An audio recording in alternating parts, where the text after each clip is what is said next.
नमस्कार भी सभी को। कैसे हो आप सभी? आई होप कि सब अच्छे होंगे। तो कैसी चल रही है आप सबकी तैयारी? बढ़िया चल रही है। तो ये हमारी रीजनिंग की सेकंड क्लास है, ठीक है। तो फर्स्ट क्लास कल हमने अपलोड कर दी थी यूट्यूब पे। इंट्रोडक्शन क्लास थी वो, आपने देखी होगी। उसमें हमने सिलेबस बताया था पूरा, कम से कम 30 टॉपिक बताए थे रीजनिंग के। और उसके साथ 22 टॉपिक स्टार्ट करा था, छोटा सा टॉपिक। उसके बारे में कुछ एक दो बातें बताई थी। आज उसी को कंटिन्यू करते हैं। पहले दो तीन बात और है वो बताएंगे, उसके बाद क्वेश्चन बताएंगे एग्जाम में क्वेश्चन कैसे आते हैं, ठीक है। तो लिखिए क्वेश्चन। अभी लिखना नहीं, अभी समझने पे ध्यान दो, बाद में लिख लेना, नोट डाउन कर लेना आराम से, ठीक है। जैसे ये फर्स्ट डाइस है हमारी, इसके पॉइंट है 1, 3, 5, ठीक है। ये सेकंड डाइस है, इसके पॉइंट है 6, 4, 3, ठीक है। एग्जाम में ऐसे क्वेश्चन आएगा, ये फर्स्ट फिगर, ये सेकंड फिगर, ठीक है। आप डाइस भी बना सकते हो, अगर डाइस बने, अगर नहीं बने तो ये भी बना सकते हो, ये भी डाइस का ही काम करेगा, ठीक है। तो एग्ज़ाम में ये क्वेश्चन आएगा, एग्जामिनर ने क्वेश्चन बना दिया तो आपको एक चीज़ दिख रही होगी इसमें, यानी एक चीज़ कॉमन है। आपको कहे सर क्या? यानी यहाँ पे भी 3 है, यहाँ पे भी 3 है, 3 दोनों में कॉमन है। लेकिन कॉमन का मतलब क्या है कि जो दोनों में हो, पहली फिगर में भी हो दूसरी फिगर में भी हो, लेकिन एक ही नंबर कॉमन है, उसके अलावा बाकी दो नंबर कॉमन नहीं है, ठीक है। बाकी ये 6 है, 4 है, 5 है, 1 है, 3 कॉमन है। यानी एक नंबर कॉमन है तो उसके लिए ट्रिक लगेगी, कौन सी? 1 कॉमन ट्रिक। तो ये साइड में लिखते रहना, बाद में नोट डाउन करके, 1 कॉमन ट्रिक, ठीक है भाई। ये 1 कॉमन ट्रिक। रीजनिंग जो है ना, ट्रिक पे ही चलती है। आपको इतनी ट्रिक करा दी जाएगी, इतना मतलब कॉन्सेप्ट भी बताएंगे, ट्रिक भी बताते रहेंगे, क्योंकि सारी रीजनिंग ट्रिक पे ही चलती है। अब पेपर में ये तो है नहीं कि भाई 1 कॉमन ही आए, यहाँ पे 2 नंबर भी कॉमन आ सकते हैं, ठीक है। तो 2 नंबर कॉमन आएंगे तो उसके लिए अलग से ट्रिक लगेगी, कौन सी? 2 कॉमन ट्रिक,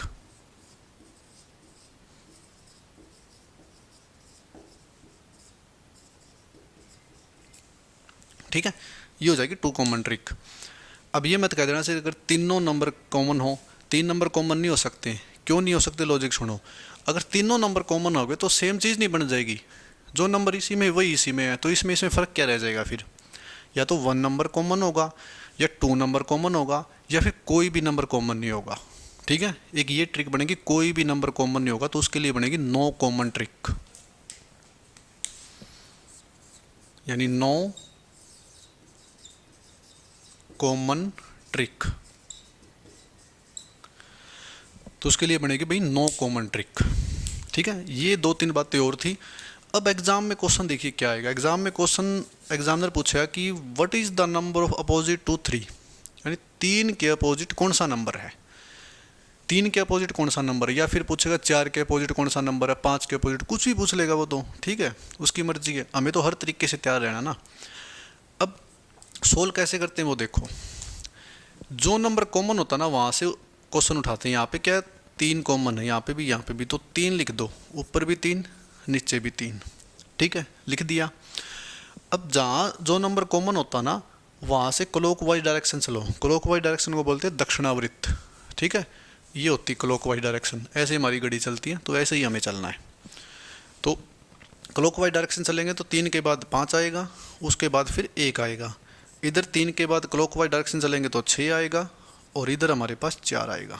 ये चीज़ आएगी भाई, ये हमारा आंसर ही आ गया, ये समझ लो, ठीक है। इसका मतलब क्या है?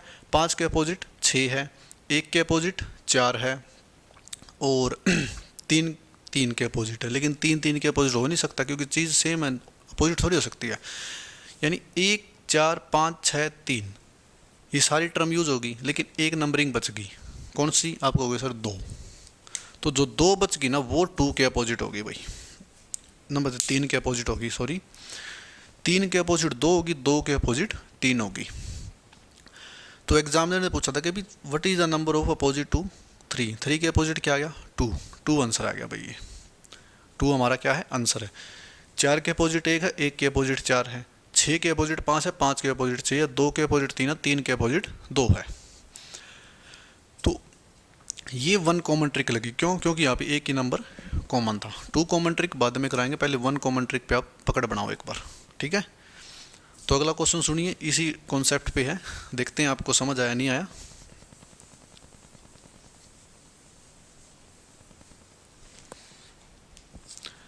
जैसे क्वेश्चन लिखिए, ये हमारी फर्स्ट फिगर है, ये है 2 5 6।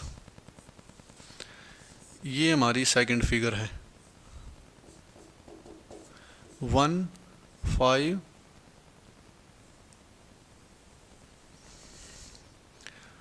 1 2 और 3। ये भाई अब देखो इसमें क्या नंबर कॉमन है। आप कहोगे सर इसमें 2 कॉमन है। 2 कॉमन है तो जहाँ कॉमन है ना उसी को पहले ऊपर नीचे लिख लो, ये 2 ये भी 2, और जो चीज़ कॉमन है ना वहीं से क्वेश्चन उठाना है और क्लॉकवाइज डायरेक्शन में चलना है। यानी 2 से क्लॉकवाइज चलेंगे 5, फिर क्या आएगा 6, इस 2 से क्लॉकवाइज चलेंगे 3, फिर क्या आएगा 1। ठीक है। अब देखो भाई 6 के अपोजिट क्या 1, 5 के अपोजिट 3, 2 के अपोजिट 2, लेकिन 2 के अपोजिट 2 नहीं हो सकता क्योंकि सेम नंबर के अपोजिट थोड़ी हो सकते हैं। यानी कौन सी नंबरिंग रह गई 1 2 3 5 6, यानी 4 बच गई। जो 4 है ना या 4 है वो 2 के अपोजिट है भाई, यानी 4 हमारा आंसर है। 2 के अपोजिट पूछे तो 4 आंसर है, 5 के अपोजिट पूछे 3 आंसर है, 6 के अपोजिट पूछे 1 आंसर है। ये तो आपको लिखना पड़ रहा है, हम भी लिखवा रहे हैं क्यों, क्योंकि आपको समझाना है, पेपर वैसे नहीं करना। बस याद रखना कि 1 कॉमन ट्रिक, इसकी एक और डायरेक्ट शॉर्टकट बताएंगे आपको। ठीक है। तो 1 कॉमन ट्रिक था ये, जो भी अगर आप इससे क्या होता है, जैसे इससे लिखने से ना आपको मतलब सेटिस्फाई हो जाते हो, पॉसिबिलिटी हो जाती है कि भाई हाँ हमारा क्वेश्चन सही है। क्यों जैसे सर ने बताया था वैसे किया, कॉमन नंबर से उठाया और क्लॉकवाइज चले, कॉमन नंबर से उठाए क्लॉकवाइज चले, जो नंबर जिसके नीचे ना वो उसका अपोजिट है। ठीक है। अब मेरी एक बात सुनो, इससे भी शॉर्ट अप्रोच से अगर करना है तो वही बच्चा कर सकता है जिसने प्रैक्टिस अच्छी कर रखी है। देखो नंबर क्या है 2, यहाँ पे क्या है 2, यानी एक ही नंबर कॉमन है। ठीक है, एक ही नंबर कॉमन है, यानी ये नंबर तो इसके अपोजिट हो ही गया, मतलब अपोजिट तो क्या है, ये नंबर तो इसके बराबर हो ही गया। तो जब एक नंबर के बराबर हो गया तो जो बाकी नंबर बच गए ना वे भी एक दूसरे के बराबर है। तो जैसे ये 6 है ये इसके बराबर हो जाएगा, ये 3 है ये 5 के बराबर हो जाएगा। बराबर का मतलब अपोजिट। ठीक है, क्यों ये दोनों इक्वल है 2 2, ये इसके अपोजिट हो जाएगा, या ये इसके अपोजिट, ये इसके अपोजिट, या ये इसके अपोजिट। ये ऐसी ट्रिक है कि आपको पेन तक नहीं उठाना। ठीक है, ये तो लिखना ही नहीं है। ठीक है, ये स्टार्टिंग में जब आप प्रैक्टिस करो तो लिखते रहना बस, लेकिन एग्ज़ाम में नहीं लिखना इसको। एग्ज़ाम में ऐसे करना 1 कॉमन ट्रिक की ट्रिक यही है, ये चीज़ तो कॉमन है लेकिन बचे हुआ 6 1 के अपोजिट है, 1 6 के अपोजिट है, 5 3 के अपोजिट है, 3 5 के अपोजिट है। बस इतना ही क्वेश्चन है। तो ये थी 1 कॉमन ट्रिक। 2 कॉमन और 9 कॉमन धीरे धीरे कराते रहेंगे, इस पे और भी क्वेश्चन बनते हैं वो देखिए। पहले ये क्वेश्चन नंबर 2 डाल लेना। ठीक है, पिछले वाला फर्स्ट था।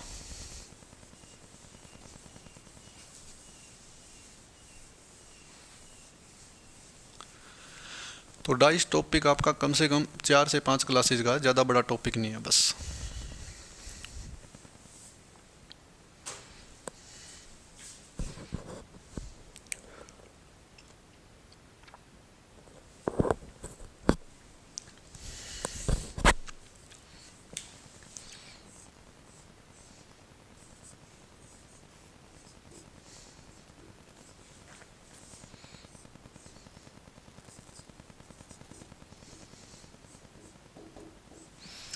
बताओ भाई 5 के अपोजिट कौन सा नंबर आएगा। ठीक है, कौन सी ट्रिक है 1 कॉमन ट्रिक। नंबर 5 है, 5 है कॉमन है, तो 5 को लिखो ऊपर नीचे और यहाँ से क्लॉकवाइज डायरेक्शन। 5 के बाद क्या आएगा 2, 2 के बाद क्या आएगा 4, ये होती है क्लॉकवाइज डायरेक्शन। यहाँ पे करेंगे तो 5 के बाद 1, 1 के बाद 3, तो 4 3 के अपोजिट है, 2 1 के अपोजिट है। ठीक है, और 5 5 के अपोजिट है, लेकिन 5 के अपोजिट हो नहीं सकता, सेम नंबर थोड़ी अपोजिट हो सकते हैं। तो कौन सा नंबर बच गया आपको सर 6 बच गया, तो ये हमारा आंसर है बस। 5 के अपोजिट कौन सा नंबर है 6। एग्जामिनर ने ये पूछा था कि what is the number of opposite to 5, या 6 भी पूछ ले तो 5 आंसर आ जाएगा, 5 पूछ लिया तो 6 आंसर आ गया। अब वही चीज़ है पाँच दोनों में कॉमन है, ठीक है, यानी पाँच तो कॉमन है ही। तो ये जब इक्वल हो गए तो बचे हुए नंबर भी इक्वल यानी अपोजिट हो जाएंगे। यानी दो के अपोजिट क्या होगा एक, चार के अपोजिट क्या होगा तीन। बस यही ट्रिक थी। ये जब आप प्रैक्टिस कर लोगे तो जल्दी जल्दी बता पाओगे, ठीक है। वरना एक बार ये लिख लेना, इसमें भी ज़्यादा टाइम नहीं लगेगा। माइनर से माइनस 5 से 6 सेकंड लगेगी, लेकिन इसमें 2 सेकंड में लगेंगे, ठीक है। 2 सेकंड में आप आंसर टिक करके आगे बढ़ जाओगे। इसमें 4 से 5 सेकंड लग सकती है, लिखना पड़ेगा। ये भी जल्दी लिख दोगे, 5 से क्लॉकवाइज डायरेक्शन 2 4 5 1 3, बस आंसर आ गया। तो यही होता है। ये वन कॉमन ट्रिक पे आप कमांड बना रहे हैं, तो 3 क्वेश्चन करवा दिए वन कॉमन ट्रिक पे, यानी एक ट्रिक पे 3 क्वेश्चन बहुत ज़्यादा है, ठीक है।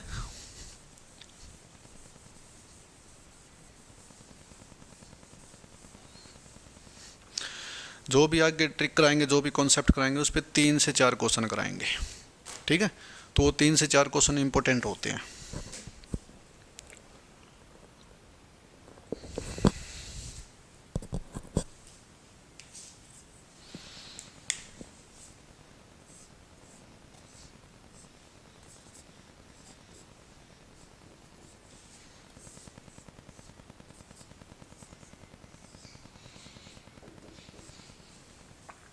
ये एक डाइस है, इसमें भी ये नहीं बताना किसके कौन सा अपोजिट है। अब मैं 4 ऑप्शन लिखूंगा, उस ऑप्शन में से ये बताना कि ये कौन सा नंबर, मतलब इनमें से इसके बाद जो तीसरी डाइस बनेगी ना, जैसे पहली डाइस दूसरी डाइस तीसरी डाइस बनेगी, वो कौन सी होगी। 4 ऑप्शन लिखेंगे। ऑप्शन देखो, जैसे ए,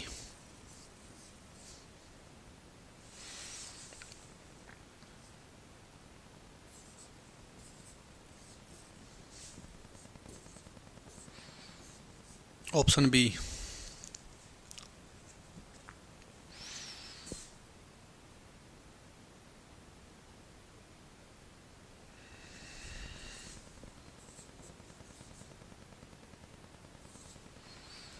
ऑप्शन सी,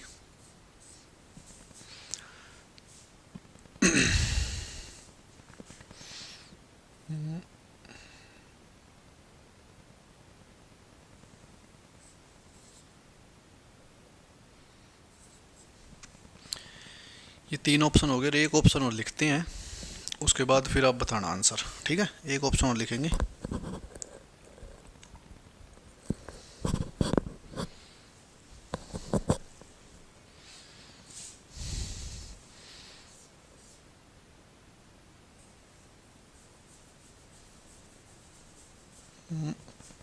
यहाँ पे लिख दे एक ऑप्शन।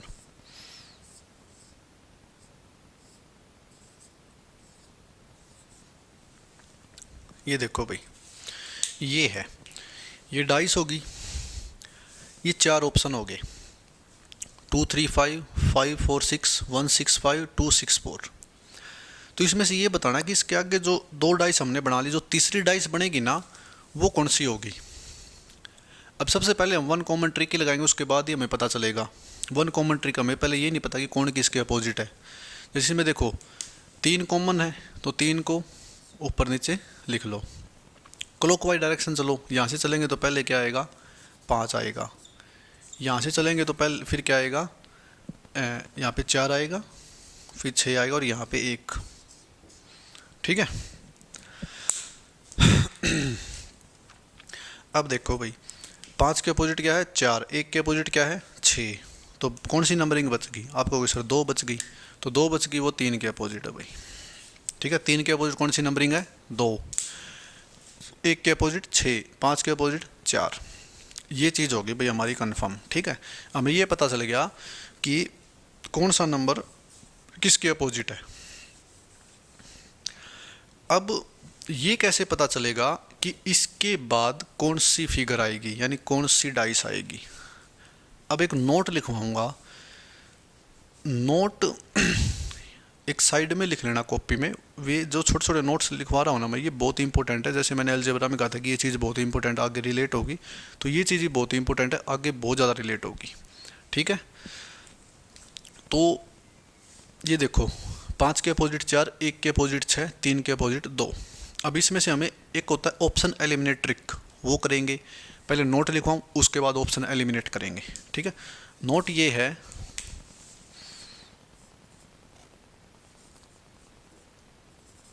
कोई भी विपरीत संख्या, विपरीत संख्या मतलब अपोजिट नंबर, यानी इसको अपोजिट लिख दो, अपोजिट नंबर एक साथ नहीं आ सकते।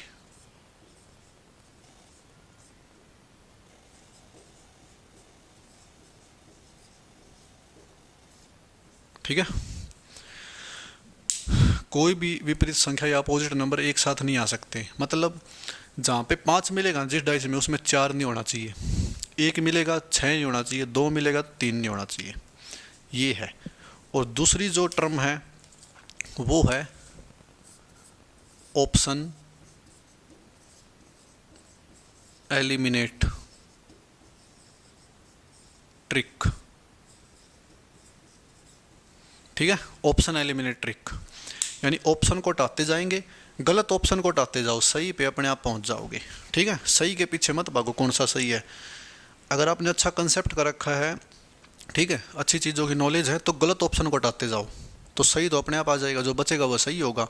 हमने क्या लिखा है, कोई भी विपरीत संख्या यानी अपोजिट नंबर एक साथ नहीं आ सकते, मतलब जिस डिजिट में, जिस डाइस में आपको 1 दिखे वहाँ पे 6 नहीं होना चाहिए, 5 दिखे 4 नहीं होना चाहिए, 4 दिखे 5 नहीं होना चाहिए, 3 दिखे 2 नहीं होना चाहिए। ठीक है, आओ अब दूसरी ट्रिक क्या है, ऑप्शन एलिमिनेट। ऑप्शन एलिमिनेट करते हैं। अब देखो 2 3 5, अब 3 के अपोजिट क्या है 2, 2 के अपोजिट क्या है 3, यानी ये तो दोनों एक साथ आ गई, यानी ये आंसर नहीं हो सकता। हमने अभी तो कहा था कि ऑप्शन एलिमिनेट, यही होता है ऑप्शन एलिमिनेट। इसको गलत कर दो भाई, क्योंकि ये 2 3 तो साथ में आ गए, ये तो होने नहीं चाहिए, एक दूसरे के अपोजिट है। 5 4 6, अब देखो 5 किसके अपोजिट है 4, 4 किसके अपोजिट है 5 के, यहाँ भी वही चीज़ आ गई, इसको भी बंद करो, मतलब हटाओ यहाँ से।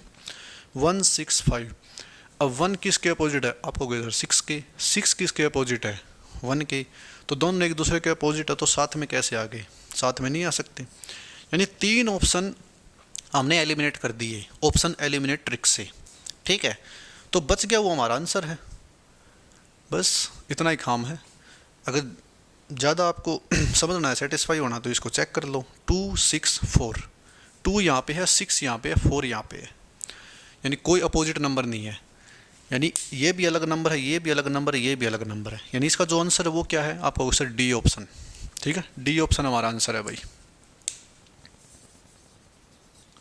ये होती है ऑप्शन एलिमिनेट ट्रिक, यानी ऑप्शन को एलिमिनेट करते जाओ, जो गलत ऑप्शन है उनको हटाते जाओ, सही ऑप्शन पे अपने आप पहुंच जाओगे। ये इंपॉर्टेंट नोट है, इसको ध्यान रखना, क्योंकि एग्ज़ाम में बच्चे भूल जाते हैं इस चीज़ को। भूल जाते कैसे हैं कि उनको पता नहीं रहता कि कौन सी ट्रिक लगेगी। ये ऑप्शन दे के, ये क्वेश्चन दे के ये ऑप्शन देखते हैं तो अजीब सा फील होता है उनको। ठीक है, कि सारी ऑप्शन सेम है ये तो, लेकिन एग्जामिनर पूछा कि इसके मतलब कौन सी ऐसी फिगर है, इनमें से कौन सी डाइस है जो 3rd नंबर पे आएगी। अब 3rd नंबर पे तो वही डाइस आएगी जो जिसमें एक भी नंबर अपोजिट मतलब मैच ना खाए, जैसे 5 है तो 4 ना मिले, 1 है तो 6 ना मिले, 2 है तो 3 ना मिले। लेकिन यहाँ तो वही बात होगी, 2 है तो 3 मिल गया, हटाओ भाई इसको, 5 है तो 4 मिल गया, इसको भी हटाओ, 1 है तो 6 मिल गया, इसको भी हटाओ, बच गया हमारा आंसर डी। डी हमारा आंसर है। ठीक है, तो ये थी ऑप्शन एलिमिनेट ट्रिक। एक क्वेश्चन और पूछेंगे इस पे, धीरे धीरे लेवल उठाएंगे आपका, एकदम से ज़्यादा बर्डन नहीं डालेंगे, नया टॉपिक स्टार्ट हुआ है, नया सब्जेक्ट है। एक क्वेश्चन और पूछेंगे, उसके बाद क्लास को एंड कर देंगे। ठीक है भाई, 3 से 4 क्लासों का ये टॉपिक है।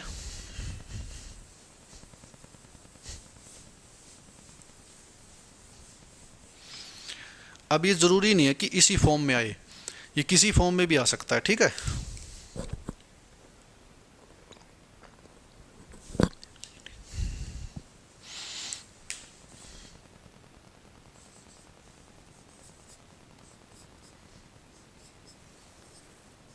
ऐसे भी आ सकता है, अल्फ़ाबेटिकल की फॉर्म में भी आ सकता है, ज़रूरी नहीं कि नंबर की फॉर्म में आएगा। नंबर की फॉर्म में हमने बड़े अच्छे से बता दिया आपको। ठीक है, अब अल्फ़ाबेटिकल की फॉर्म में देखो भाई,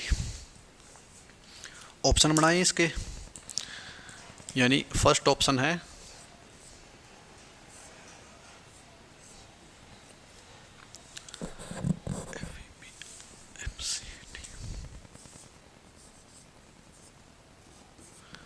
सेकंड ऑप्शन है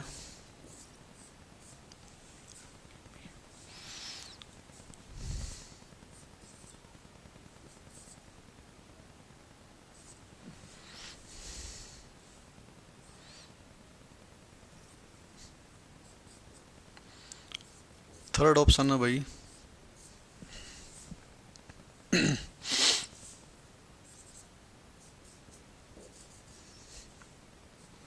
फोर्थ ऑप्शन चलो यहीं लिख देते हैं।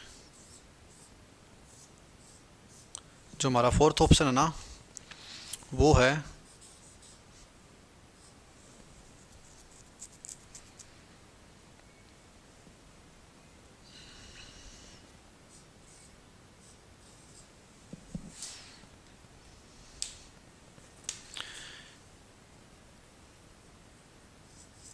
ये देखो भाई, ये ऑप्शन बना दिए। ऑप्शन एट ए टाइम बनाने पड़ते हैं ना क्वेश्चन को देख के। अब देखो A B F F C D, ये चार ऑप्शन है, दो फिगर हमें दे रखी है, तो ये बताओ कि तीसरी फिगर जो बनेगी, तीसरी डाइस बनेगी, वो कौन सी बनेगी। चीज़ वही है, कोई भी अपोजिट नंबर एक साथ नहीं आ सकते। ऑप्शन एलिमिनेट ट्रिक, इस चीज़ का यूज करेंगे। अब पहले इसको अपोजिट तो देख लें कौन किसके अपोजिट है। जैसे यहाँ पे क्या कॉमन आपको कि सर एफ, तो ऊपर नीचे एफ लिख लो, ठीक है। क्लॉकवाइज डायरेक्शन चलो, एफ से क्लॉकवाइज चलेंगे तो यहाँ पे ए आएगा, ए से क्लॉकवाइज चलेंगे तो यहाँ पे बी आएगा, फिर यहाँ पे चलेंगे तो सी आएगा, फिर यहाँ पे चलेंगे तो डी आएगा भाई, ठीक है। अब यहाँ पे क्या है, ए बी सी डी, यानी ए सी के अपोजिट है, बी डी के अपोजिट है, तो बच गया कौन सा, ई। ई इसके अपोजिट हो जाएगा भाई, ठीक है। तो